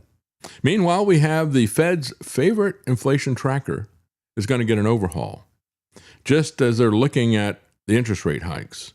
And so this is a trick that's going to be played by Kevin Warsh. What they're going to do is they're going to change the yardstick for inflation. They're going to measure it differently. So then they can say, well, we don't need to raise the interest rates or whatever because Trump does not want the interest rates raised. If you raise the interest rates, it's going to make it even more difficult for him to cover the interest rate expenses. I mean, it's already up to about where the military budget is, about $1 trillion a year just in interest alone. He does absolutely not want to have interest rates go up for that reason alone. So that means that they're going to try to continue to monetize the debt. They're going to continue to push for inflation, and they're going to try to make sure that you don't see the inflation happening. And yet the Treasury market is now seeing a very worrying milestone they haven't seen since 2007. This is the long 30-year Treasury yield has had the longest stretch it's ever had above 5%. And we see that. We see the other red flags of the Shiller Index, where he put together the price and earnings ratio of a lot of different stocks. And he said, if you go back and look at 1929, when they had the crash, the Shiller Index was in the low 30s. The Shiller Index is now in the low 40s. It's typically around 17. We have red flags, folks, everywhere about this stuff. Make sure that you have got some insurance because there is a storm that is coming. And it's not just even the central banks, the fiat currencies. It's also the AI giants and the fact that they are hiding their debts. They have spent a tremendous amount of money in terms of borrowing, and they're doing a great job of keeping that secret. I mean, they even have this circular investing scheme that's going on. And more important than anything else is the ability to feed yourself. Yeah. If you can start growing your own food, raising chickens, and get raising skills. That's right. Get skills. And again, I'll mention it again. That's the Civil Defense Manual that Jack Lawson has at Jack Lawson Books. That is a great place to start. He's got some great tips. He's got a free, if you go to his website, you can see his free tips about making sure that you've got a good supply of water and the importance of that. But he's got some great tips on how you can start to set things aside without spending a lot of money. You don't have to get special storable food. There's other things that you can do that are very wise that he has there. And he also has the wisdom of not just about storing your food and learning some skills and getting food and water and medical supplies, the obvious prepper things, but he also gets into the psychology of how you need to organize yourself with other people, because that is really key as well. Before we run out of time, I just want to thank some people who have supported us on Zelle and give the names, first name, last initial real quickly. Margaret M., Benjamin R., Adam D., Lloyd P., Michael P., Susan L., Kimberly M., thank you very much for your support. And when we look at Cash App, Dylan L., Robert A., Richard S., Dustin W., Dave W., Amy B., thank you so much for your support. And if you would like to know how to support us and where you can find the program, go to davidknight.news, and that'll give you the links to the live shows, the podcast, and where you can support us. Thank you so much for joining us.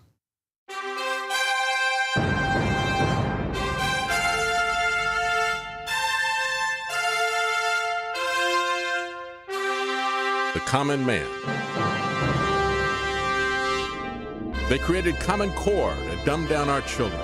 They created Common Pass to track and control us. Their Commons Project to make sure the commoners own nothing. And the communist future. They see the common man as simple, unsophisticated, ordinary. But each of us has worth and dignity, created in the image of God. That is what we have in common. That is what they want to take away. Their most powerful weapons are isolation, deception, intimidation. They desire to know everything about us while they hide everything from us. It's time to turn that around and expose what they want to hide. Please share the information and links you'll find at thedavidknightshow.com. Thank you for listening. Thank you for sharing.